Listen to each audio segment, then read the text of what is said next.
Hello everyone, आजको हाम्रो topic भनेको प्राइस इलास्टिसिटी अफ डिमान्ड हो जुन भनेको प्राय लङ क्वेशनको लागि 10 मार्क्समा what is price elasticity of demand and write its types भनेर आइरहेको हुन्छ र आज यसको हामीले डिफाइन र त्यसको टाइप्सहरुलाई डिस्क्राइब गर्ने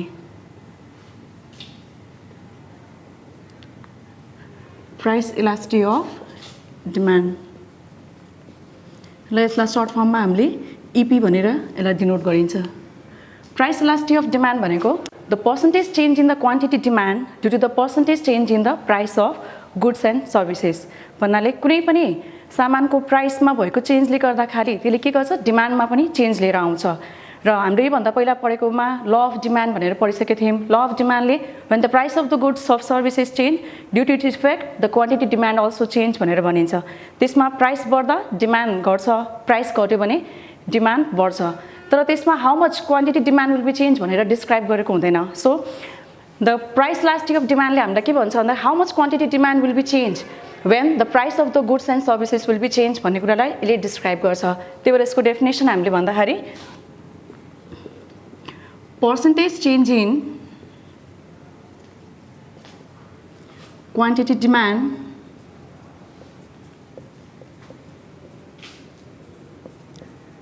due to the percentage change in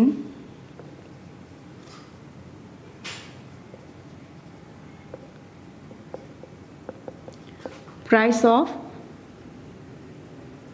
commodity भनेर भनिन्छ यसलाई सिम्बोलिकली हामीले रिप्रेजेन्ट गर्दाखेरि EP is equal to percentage change in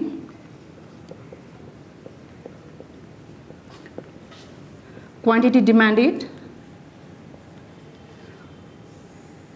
upon percentage change in price of goods भनेर हामीले यसलाई डिनोट गरिन्छ अझ यसलाई सर्ट फर्ममा लेख्दाखेरि change in quantity demand due to the change in the price of the goods and P upon Q here the represent change in Q भनेको हाम्रो के देखाउँछ भन्दाखेरि how much price of the quantity demand of the change भन्ने कुरा देखाउँछ र delta P भनेको change in the price of the गुड्सलाई देखाउँछ र यहाँ पी भनेको ओरिजिनल प्राइस र क्यू भनेको ओरिजिनल क्वान्टिटी डिमान्ड यो भयो हाम्रो यसको डेफिनेसनमा what is price elasticity of demand भनेर र यसको हाम्रो टाइप्समा there are the 5 types of price elasticity of demand perfectly elastic of demand perfectly inelastic demand unitary elastic demand र relatively elastic demand relatively inelastic demand गरेर यसको 5 वटा टाइप्सलाई हामीले यसलाई डिस्क्राइब गरिन्छ टाइप्स अफ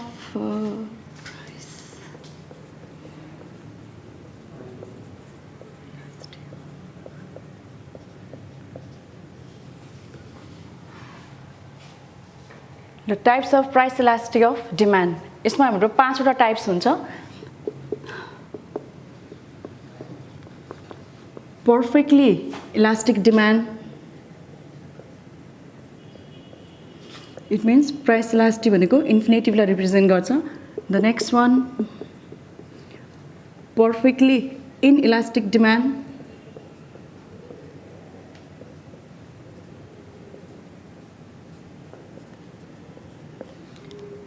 र थर्डमा छ unitary elastic demand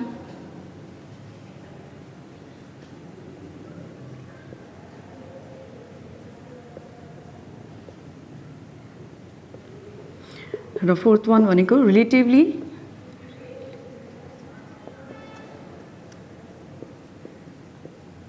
elastic demand जसमा पी इज ग्रेटर देन 1 हुन्छ र last one is relatively inelastic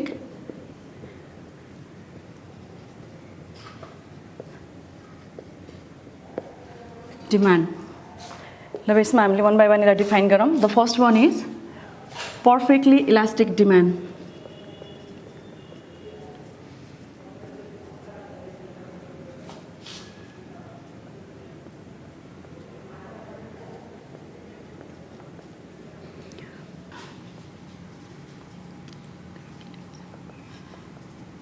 तैँले भन्दै थियौ है एउटा नेगेटिभ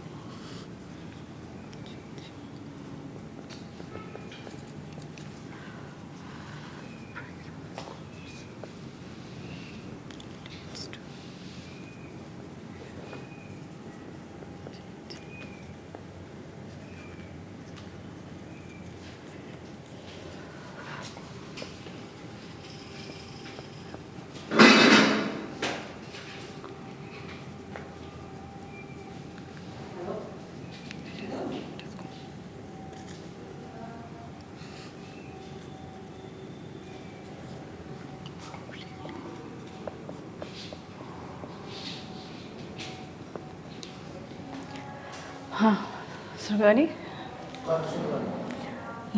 perfectly elastic demand भन्नाले if the negligible change in the price of the goods lead to the huge change in the quantity demand, that is called the perfectly elastic demand. भन्नाले प्राइसमा सानो चेन्जले गर्दाखेरि डिमान्डमा धेरै चेन्ज आउँछ भने त्यसलाई हामीले perfectly elastic demand भनेर भनिन्छ. Now this can be explained with the help of the figure बाट एक्सप्लेन गरौँ मलाई.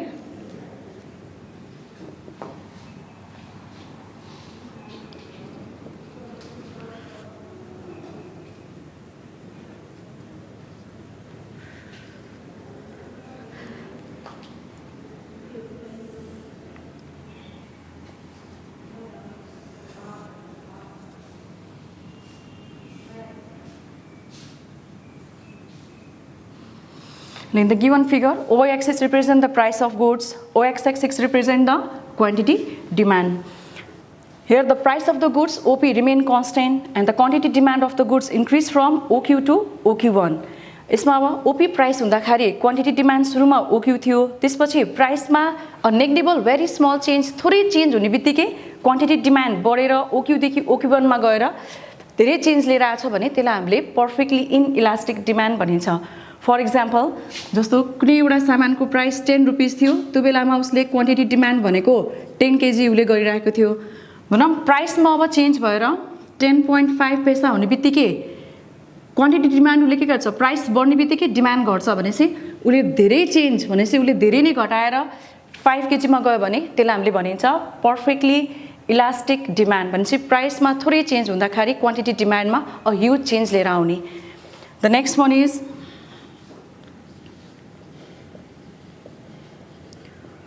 perfectly inelastic demand.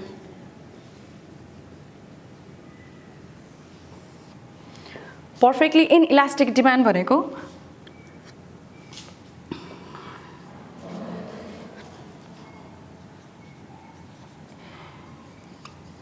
if the quantity demand for goods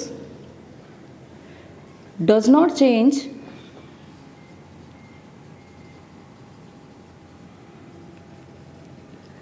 along change in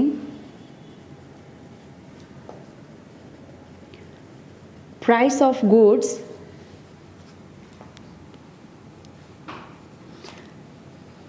it is called perfectly inelastic demand. Perfectly inelastic demand भनेको when the price of the goods and services remain constant and there is a huge effect in the quantity demand. भनौँ price of the goods and services भनेको जतिसुकै change भए पनि त्यसले quantity डिमान्डलाई remain constant राख्छ भने त्यसलाई हामीले भनिन्छ perfectly inelastic demand. भनेपछि this can be explained with the help of the figure.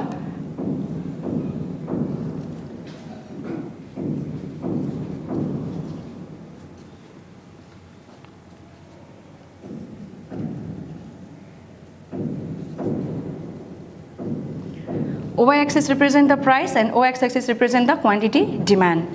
Assume that when the price of the goods and services OP, in that case the quantity demand OQ. When the price of the goods and services increase from OP to OP1, the quantity demand remain constant OQ. That show the price elasticity. Price elasticity is relatively perfectly inelastic. भन्नाले प्राइसमा जतिसुकै change भए पनि quantity demand remain constant ओक्यूमा रहन्छ भने त्यसलाई हामीले perfectly inelastic demand भनेर भनिन्छ. जस्तो प्राइस बढेर ओपी देखि ओपी1 मा हुँदाखेरि the quantity demand remain constant ओक्यूमा नै रहेको छ. भनेपछि that is called the perfectly inelastic demand. Now the third one unitary elastic demand. कस्तो छ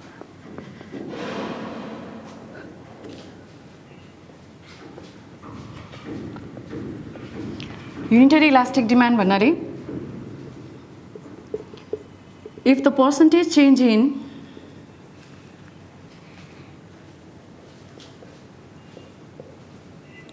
quantity demand for goods is equal to percentage change in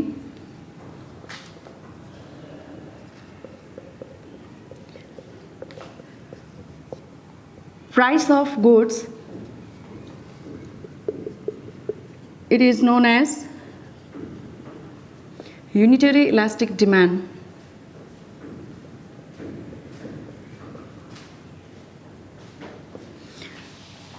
Unitary elastic demand भन्नाले the percentage change in the quantity demand equal to the percentage change in the price of the goods and services. कुनै पनि सामानहरुको प्राइसमा जुन रेशियोमा change भएको छ same त्यही रेशियोमा नै डिमान्डमा change आउँछ भने त्यसलाई हामीले unitary elastic demand can be explained with the help of figure.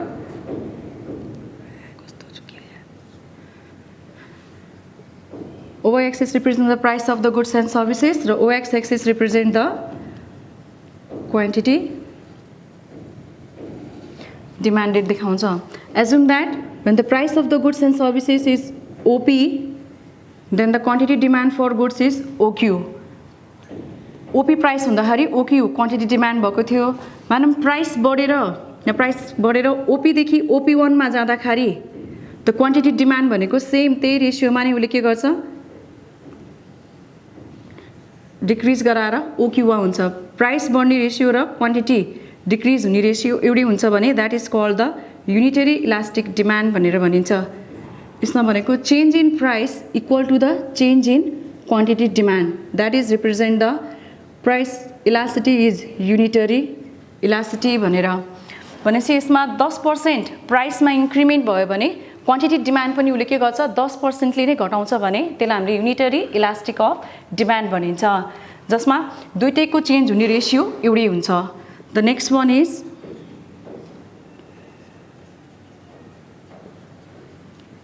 relatively elastic demand. EP is greater than 1. Relatively elastic demand भनेको if the percentage change in quantity demand is greater than the percentage change in the price of goods, it is known as the relatively elastic demand. भनेपछि प्राइसमा हुने change भन्दा quantity डिमान्डमा धेरै change आउँछ भने त्यसलाई हामीले रिलेटिभली इलास्टिक डिमान्ड भनिन्छ. त्यही भएर यसको डेफिनेसनमा if the percentage change in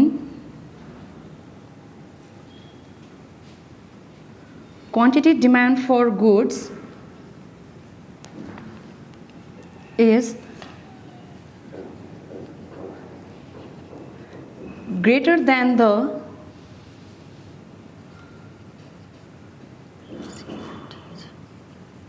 percentage change in price of goods,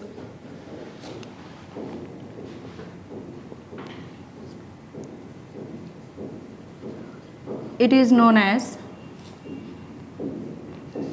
relatively elastic demand.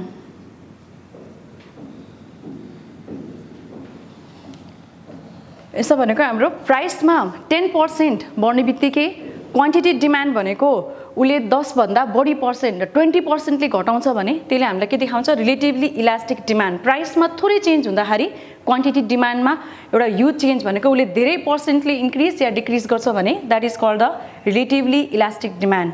Now this can be explain with the help of figure.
Like the given figure मा हाम्रो OY axis represent price and OX axis represent quantity demand, and DD represent the demand curve.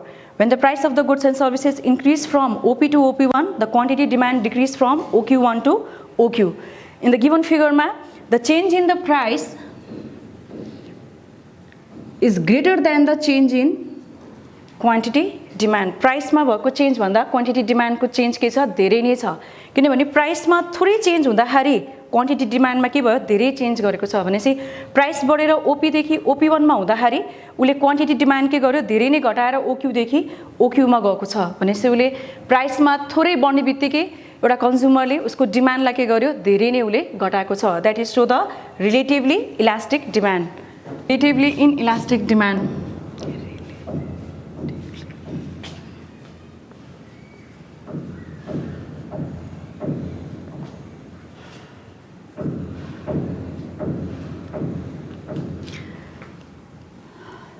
Relatively inelastic demand भनेको the percentage change in the quantity demand is smaller than the percentage change in the price of the goods and services. It is called the relatively inelastic demand.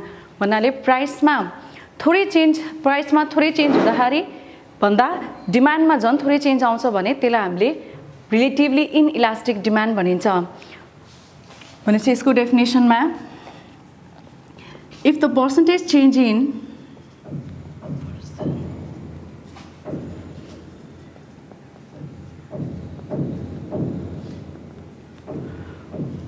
quantity demand for goods is smaller than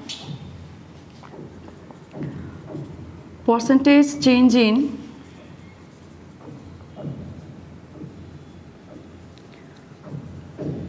price of goods, it is known as relatively inelastic demand. भन्नाले price percentage change in the quantity demand भनेको कुनै पनि एउटा सामानमा एउटा कन्ज्युमरले भनौँ प्राइसमा थोरै चेन्ज भयो भने या फेरि भनौँ धेरै चेन्ज हुँदाखेरि पनि उले आफ्नो क्वान्टिटी डिमान्डमा धेरै चेन्ज लिएर आउँदैन भने that is called the relatively inelastic demand. Now this can be explain with the help of फिगरबाट एक्सप्लेन गरौँ.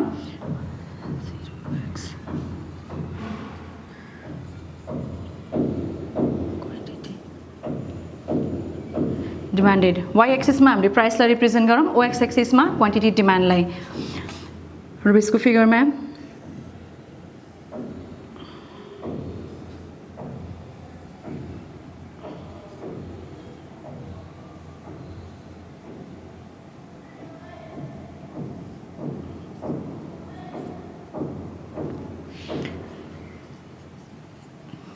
The change in the price र चेन्ज इन द क्वान्टिटी डिमान्डलाई हामीले कम्पेयर गर्ने हो भने द चेन्ज इन प्राइस भनेको change in the quantity भन्दा धेरै हुन्छ.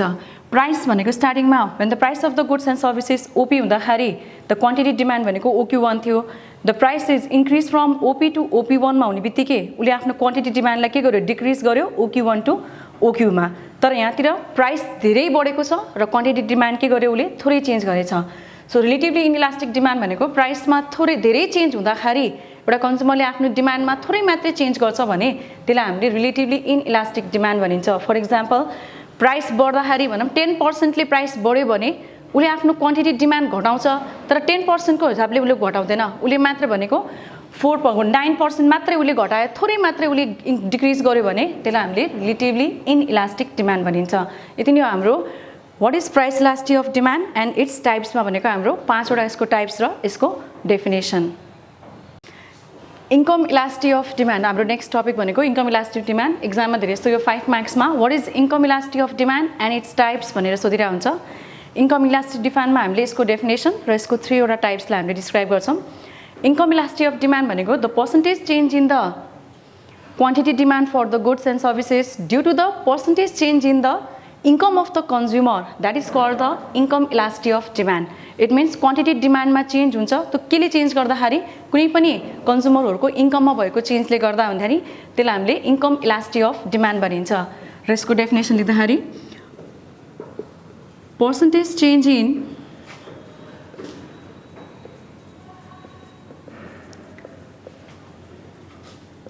quantity demand for goods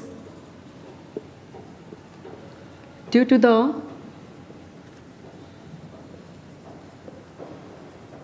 percentage change in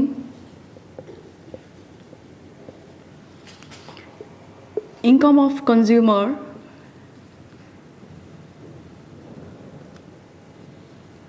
it is known as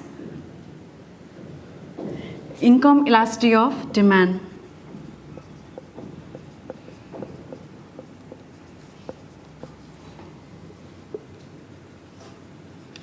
यसलाई अब सिम्बोलिकली हामीले रिप्रेजेन्ट गर्दाखेरि EY भनेर रिप्रेजेन्ट गर्छौं र यसको डेफिनेसनमा हामीले लेख्दाखेरि percentage change in quantity demanded त्यसमा चेन्ज आउने कारण भनेको पर्सेन्टेज चेन्ज इन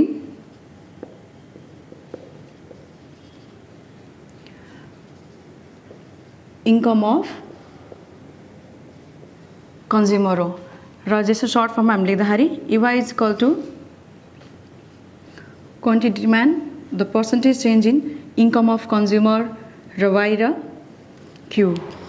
अब यतातिर हामीलाई डेल्टा Q भनेको change in the quantity demand, delta Y भनेको change in the income of the consumer र Y भनेको ओरिजिनल इन्कम अफ कन्ज्युमर र Q भनेको original quantity demand for the goods and सर्भिसेसलाई हामीले रिप्रेजेन्ट गर्छ।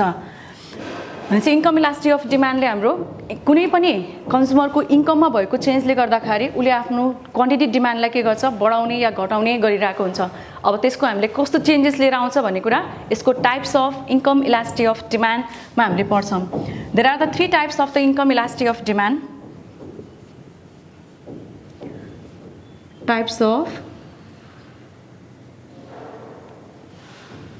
Income elasticity of demand. यसको first elastic टाइप्समा छ जीरो इन्कम इलास्टिसिटी जसलाई EY इज इक्वल टु 0 ले रिप्रेजेन्ट गरिन्छ। The next one is positive income elasticity.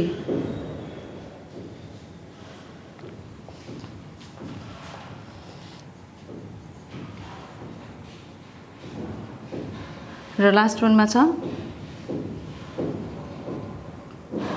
Negative income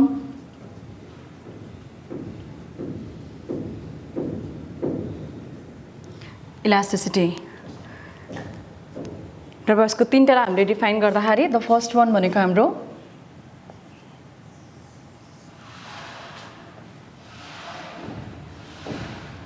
zero income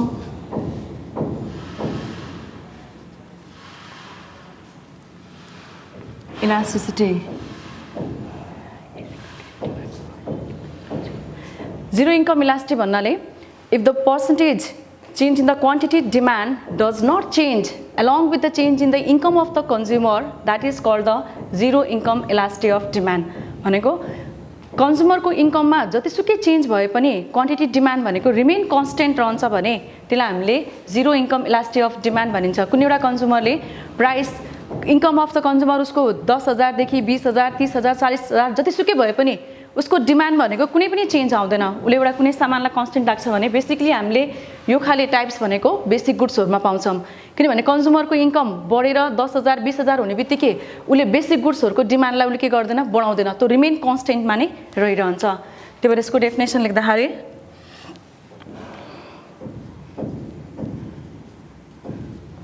the quantity demand for goods does not change along with the change in income of consumer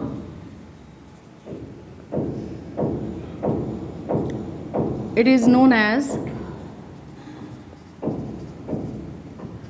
zero income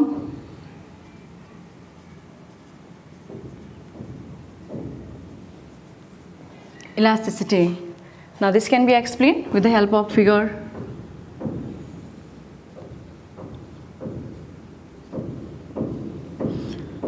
OY axis represent the income of consumer and OX axis represent the quantity demanded for goods and services. भनौँ अब कुनै पनि एउटा कन्ज्युमरको income सुरुमा OY हुँदाखेरि उले OY1 हुँदाखेरि Q बराबरको डिमान्ड गर्थ्यो.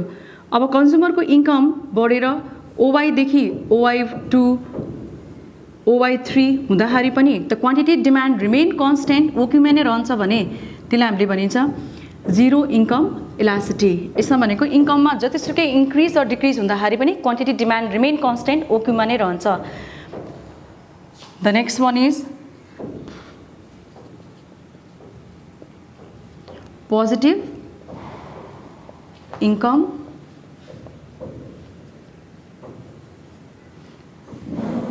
elasticity. Positive income elasticity भन्नाले when the percentage change in the quantity demand भनेको जस्तो क्वान्टिटी डिमान्डमा चेन्ज आउँछ भनेको इन्कम बढ्ने बित्तिकै उले आफ्नो क्वान्टिटी डिमान्डलाई पनि बढाउँछ भने that is called the positive income elasticity. when the income of the consumer increase the quantity demand of the goods and services also increase. When the income of the consumer decrease, the quantity demand of that good also decrease. That is called the positive income elasticity. These types of the, we have find these types of the elasticity in, especially in the superior goods or normal goods को केसमा पाउँछौँ हामीले. Superior goods भन्नाले normal goods भनेको कुनै कन्ज्युमरहरूको गुड्सहरू भनौँ income 10,000 हुँदाखेरि उले त्यो गुड्सहरू थोरै किन्थ्यो भने अब इन्कम बढ्ने बित्तिकै उले के गर्छ त्यो गुड्सहरूको डिमान्डलाई पनि उले आफू सँगसँगै के गर्छ बढाउन थाल्छ. त्यसलाई हामीले पोजिटिभ इन्कम इलास्टिसिटी भनेर भनिन्छ. when the income of consumer increase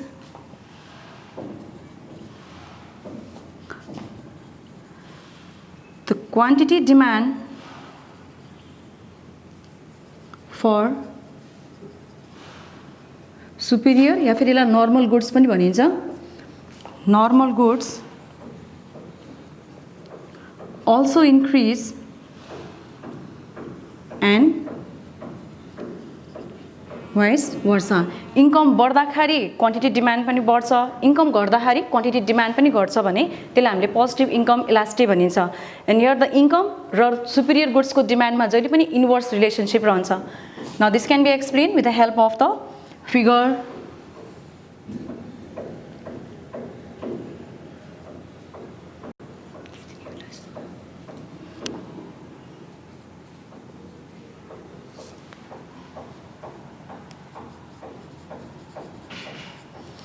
Y axis represent the income of consumer and OX axis represent the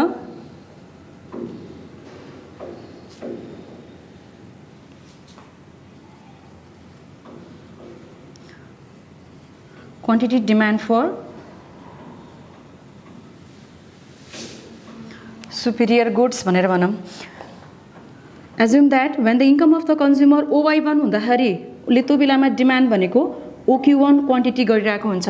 अब मानौँ कन्ज्युमरको इन्कम बढेर OY1 देखि OY2 मा जाने बित्तिकै उले के गर्छ quantity demand for the superior goods उले के गर्छ इन्क्रिज गरेर OQ1 देखि OQ2 मा गर्छ.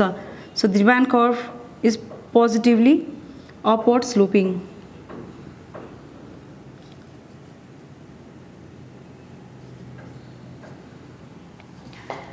भनेपछि यसमा इन्कम बढ्दाखेरि quantity demand for the superior goods भनेको अल्सो इन्क्रिज हुन्छ. इन्कम बढ्दा OY1 देखि when the income of the consumer increase from OY1 to OY2 the quantity demand for the superior goods also increase from to OQ to OQ2 मा उले increase गरिरहेको हुन्छ. That is called the positive income elasticity. हामीले positive income elasticity भनेको normal luxurious गुड्सहरूको केसमा हामीले पाइरहेको हुन्छ. जस्तो त्यो मोबाइल भयो, त्यसपछि सोफा, टिभी, कारहरू, यस्तो केसमा के हुन्छ कन्ज्युमरको इन्कम बढ्दै गयो भने उले डिमान्ड अफ द सुपिरियर गुड्सलाई पनि के गर्छ सँगसँगै बढाउँदै लिएर जान्छ. And the last one is negative income elasticity.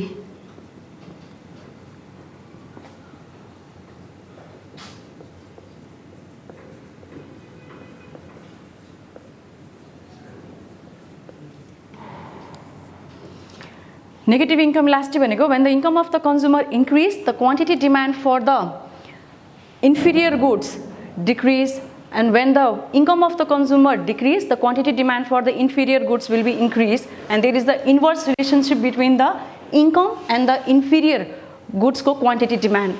So negative income elasticity भन्नाले कुनै पनि consumer को income बढ्ने बित्तिकै उले के गर्छ inferior goods हरुको demand लाई घटाउने काम गर्छ र income of the consumer उसको घट्यो भने उले inferior goods हरुको demand के गर्छ बढाउँछ भने त्यसले हामीले income elasticity of negative income elasticity भनेर भनिन्छ हेरौं when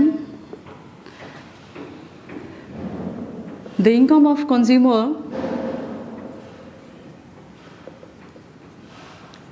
increase